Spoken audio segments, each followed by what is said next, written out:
नमस्कार साथियों, आप लोगों का बहुत बहुत स्वागत है आपके अपने YouTube चैनल प्रेरणा स्टडी सेंटर में। तो अब तक हम लोग प्रश्नावली 1.1 NCERT book class 11th math के हिसाब से सॉल्व करते हुए प्रश्न नंबर 4 तक सॉल्व कर चुके थे। अब बारी थी प्रश्न नंबर 5 को सॉल्व करने की। तो यहाँ पे आपको स्क्रीन पे एक कटिंग दिख रही होगी, थोड़ा मैं साइड हो जाता हूँ। तो यहाँ पे स्क्रीन पे आपको एक कटिंग दिख रही होगी। बेसिकली वो कटिंग एडिटिंग के वक्त लगाई जाती है, अभी कोई स्क्रीन हमारे सामने नहीं दिख रही है। तो आपको वो एडिटिंग के वक्त जो लगी हुई स्क्रीन है वो यहाँ पे दिख रही होगी। तो उसमें बेसिकली क्या है कि आपके ही एनसीईआरटी बुक का जो क्वेश्चन नंबर 5 है उसी को एक फोटो के रूप में लगा दिया गया होगा। तो आप लोग उसको देखते रहिए, मैं यहाँ पे ले रहा हूँ बुक का सहारा और हम लोग क्वेश्चन नंबर 5 को सॉल्व करना स्टार्ट करते हैं।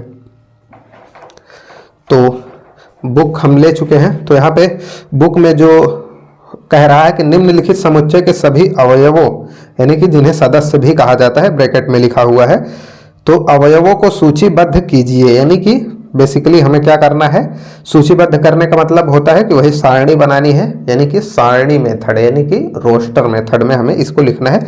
ये समुच्चय निर्माण या गुण विधि में लिखे हुए हैं। तो आइए एक एक करके हम लोग इसको सॉल्व करना स्टार्ट करते हैं। तो देखिए, सवाल नहीं लिखेंगे, सवाल आपको स्क्रीन पे दिख रही है, आप उसमें पहले सवाल को याद कर लीजिएगा, फिर स्क्रीन हट जाएगी। तो देखिए, पहली सवाल में कह रहा है कि x एक ऐसा अवयव है कि जिसमें सभी x एक विषम प्राकृतिक संख्याएं हैं। तो अब इन्हें हम लोग देखते हैं। तो यहाँ पे फर्स्ट पार्ट में कह रहा था कि विषम प्राकृतिक संख्याओं का एक समुच्चय है, तो पहले उसको लिखते हैं हम लोग। तो विषम प्राकृतिक संख्या 1 से स्टार्ट होती है, तो पहली विषम प्राकृतिक संख्या जो होगी वो 1 ही होगी। उसके बाद फिर 3 आएगा, उसके बाद फिर 5 आएगा, फिर 7 आएगा, फिर 9 आएगा। एक एक संख्या का गैप देते हुए लिखे। विषम बोले तो जो 2 से ना कटे, तो 2 से अगर एक एक का गैप दे के लिखेंगे हम लोग तो कोई भी संख्या ऐसी नहीं आएगी जो विषम हो। तो अब इसमें अगर ये एक प्रकार का अपरिमित समुच्चय है, और इसमें चूंकि अगर आपको ये ना समझ में आ रहा हो अपरिमित समुच्चय क्या है, तो इसके लिए देखिए समुच्चय की जो अपनी ही वीडियो है, जो समुच्चय की theory and example play series है, उसमें आपको तीसरा लेक्चर मिलेगा। यानी कि सेट का जो तीसरा लेक्चर है उसमें परिमित और अपरिमित समुच्चय के बारे में बताया गया है, तो पहले आप उसको देख लीजिए। तो यहाँ पे ये होता है, ये एक प्रकार का अपरिमित समुच्चय है। और अपरिमित समुच्चयों को जो डिनोट करने का तरीका होता है वो क्या होता है कि हम उसके कुछ अवयवों को ऐसे लिखते हैं जिससे कि उसका एक पैटर्न पता चल जाए, यानी कि उसका जो गुण है वो पता चल जाए।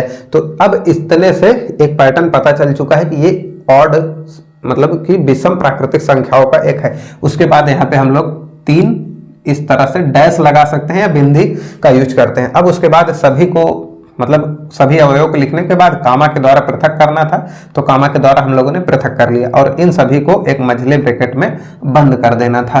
तो हम लोगों ने इसको मझले ब्रैकेट में बंद कर दिया, तो ये इसका एक सारणी रूप तैयार हो गया, यानी कि रोस्टर विधि में ये लिखा जा चुका है। तो ये हो जाता है पहला पॉइंट। अब आइए देखते हैं दूसरा पॉइंट। तो अब आप लोग को स्क्रीन पे फिर से सवाल दिखने लगी होगी। उसमें देखिए जो दूसरा पॉइंट है अपनी क्वेश्चन नंबर 5 का, तो उसमें कह रहा है कि एक सेट बी, तो यहाँ पे भी आप लोग चाहे तो इसको ए सेट से डिनोट कर सकते हैं। तो इसको थोड़ा सा साइड में लिखते हैं। फर्स्ट पॉइंट था ए से हम लोग इसको डिनोट करना था, तो ए नाम भी दे सकते हैं। तो अब देखिए सेकेंड पॉइंट में कह रहा था कि बी एक सेट है, एक्स मतलब एक्स जिसका अवयव है कि सभी x एक पूर्णांक है और जो x है वो -1/2 और 9/2 के बीच होना चाहिए, यानी कि इनको इंक्लूड नहीं करना है।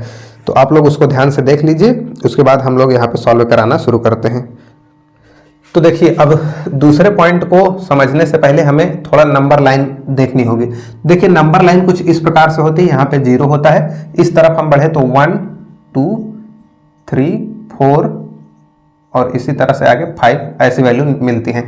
इस तरफ बात करें तो -1 -2 और इस तरफ इनफाइनाइट तक वैल्यू मिलती है। तो अब देखिए इस पे 1/2 कहाँ पे होगा, तो 1/2 1 और 2 यानी कि 0 और 1 के बीच होगा, क्योंकि 1/2 की मीनिंग जो होती है वो होता है 0.5।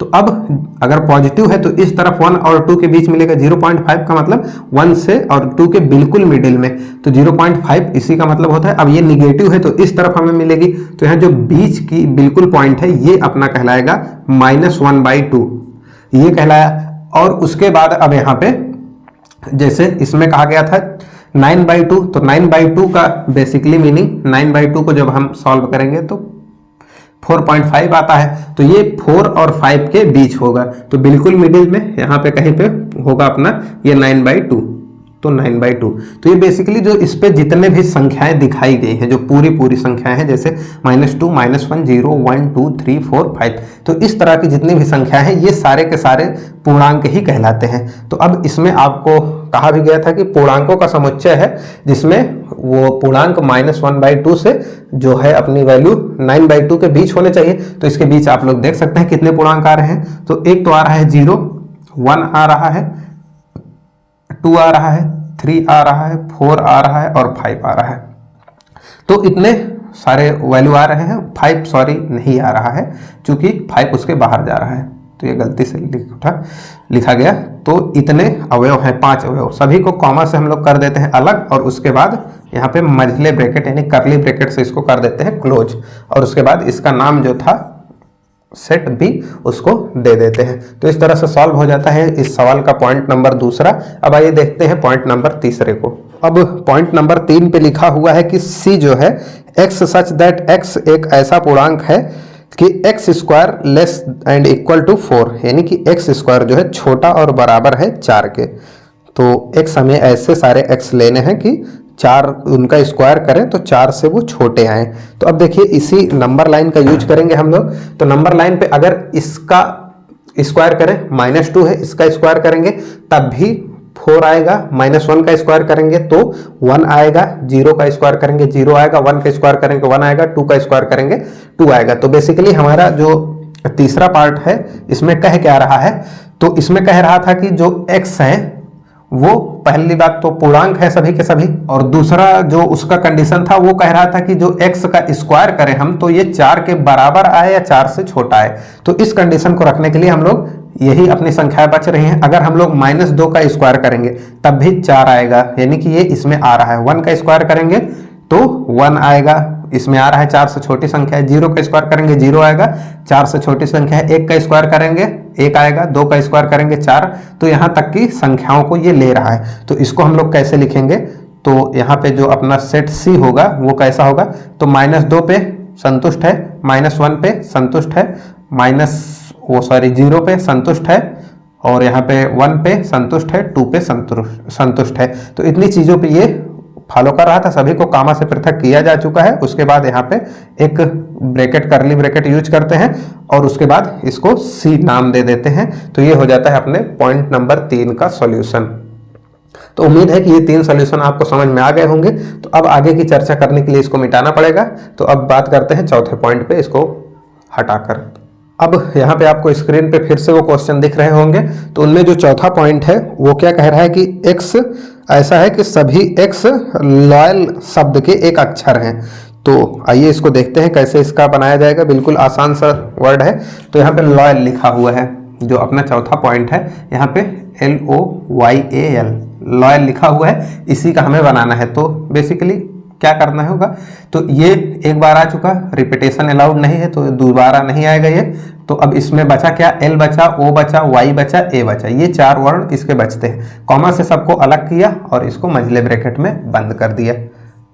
तो यही हो जाता है इसका सारणी रूप। अब उसके बाद बात करें 5वें पॉइंट पे। तो 5वां पॉइंट आपको वहां पे दिख रहा होगा। 5वें पॉइंट में क्या है, तो 5वां पॉइंट आपको वहां पे दिख रहा होगा। 5वें पॉइंट में क्या है कि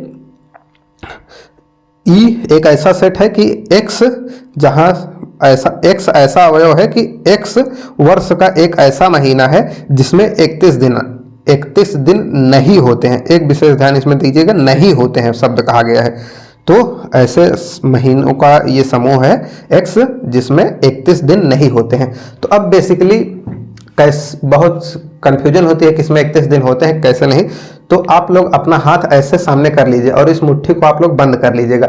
उसके बाद यहाँ पे देखिए आपको एक पैटर्न दिख रहा होगा।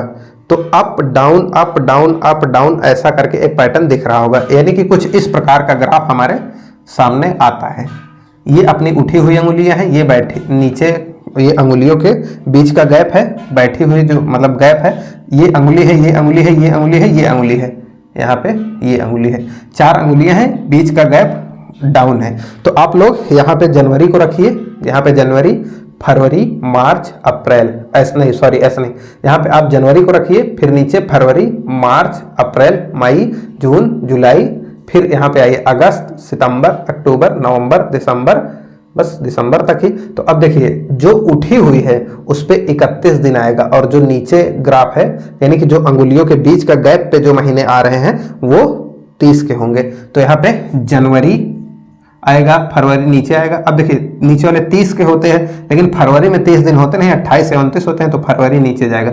जनवरी, फरवरी, मार्च, अप्रैल, मई, जून, जुलाई, उसके बाद फिर यहाँ पे अगस्त 31 का होगा, अगस्त, सितंबर यहाँ पे होगा, अगस्त, सितंबर, अक्टूबर, नवंबर, और ये दिसंबर भी 31 का होता है। तभी तो लोग करते हैं 31 की नाइट, 31 वाली पार्टी। तो यहाँ पे दिसंबर जो होता है वो 31 डेज का होता है। तो अब इसमें जो हमारे 31 दिनों के महीने नहीं हैं उनका बेसिकली बनाना है। तो देखिए फरवरी होता है, सितंबर होता है, अगस्त होता है, नवंबर होता है और जून होता है। तो जो जो 31 के नहीं है यानी कि 30 के हैं या 28 या 29 के हैं उनका हमें, तो देखिए पहला महीना तो जनवरी आता है, जनवरी होता नहीं, जनवरी 31 का है। उसके बाद फरवरी आता है तो फरवरी लिखेंगे, मार्च 31 हो गया, अप्रैल लिखेंगे,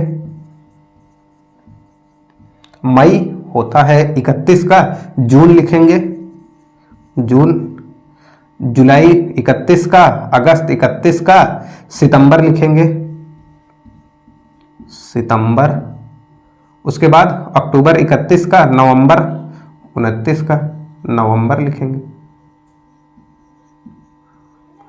तो फरवरी, अप्रैल, जून, सितंबर, नवंबर।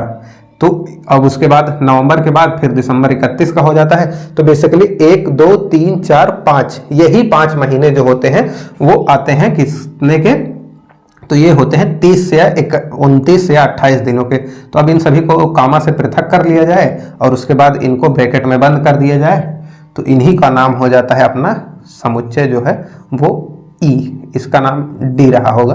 तो ये समुच्चय हो जाता है ई। तो उम्मीद करते हैं ये क्वेश्चन आपको समझ में आ गया होगा, और ये महीने किस तरह से निकाले जाते हैं याद रखने की एक तरीका होता है जो गांव में प्रायः यूज किया जाता है। तो हमने आपको उसको भी बता दिया, तो इस तरह से आप उसको निकाल सकते हैं। तो यहाँ पे 5वां पॉइंट भी हो जाता है समाप्त। अब आइए बढ़ते हैं 6 पॉइंट पे।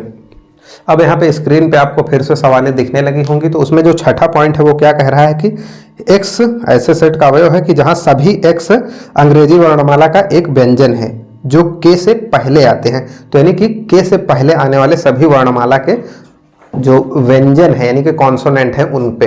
तो देखिए जो 6ठा पॉइंट है ये समुच्चय, इसको हमें बनाना है। तो देखिए ए पहले ए से शुरू होता है, लेकिन ए जो है वो एक वावेल होता है। तो पहले हम लोग क्या करते हैं, बेसिकली ए से लेकर एच के पहले वाले सारे वर्ण लिख लेते हैं, उसमें वावेल को काट देंगे। तो ये हो जाता है ए, बी, सी, डी, ई, एफ, जी और एच को लेना नहीं, एच के पहले तक लेना है हमें। तो देखिए उसमें ए हो जाता है अपना वावेल और ई वावेल हो जाता है। तो बचे कौन कौन से, तो इनको हमें नहीं लेना है। तो बच जाते हैं अपने पास बी, सी, डी, एफ, जी, ये 5 वर्ण बच जाते हैं। सभी को कॉमा लगा के हम लोग कर देते हैं अलग, और उसके बाद एक मझले ब्रैकेट में बंद करके और इसका नाम दे देते हैं एफ। सवाल में ही दिया था एफ, तो ये हो जाता है। तो इसी के साथ ये 6ठा आखिरी पॉइंट था क्वेश्चन नंबर 5 का। तो ये क्वेश्चन हो जाता है। अब इस चैप्टर की एक सवाल बचती है क्वेश्चन नंबर 6, उसको हम लोग नेक्स्ट वीडियो में देखेंगे। अगर जानकारी अच्छी लगी हो तो वीडियो को लाइक करके दोस्तों के साथ शेयर कर दीजिए और चैनल को सब्सक्राइब करके बेल आइकन को प्रेस कर लीजिए ताकि सभी वीडियो की नोटिफिकेशन आपके पास पहुंचती रहे। मिलते हैं नेक्स्ट वीडियो में, तब तक के लिए जय हिंद।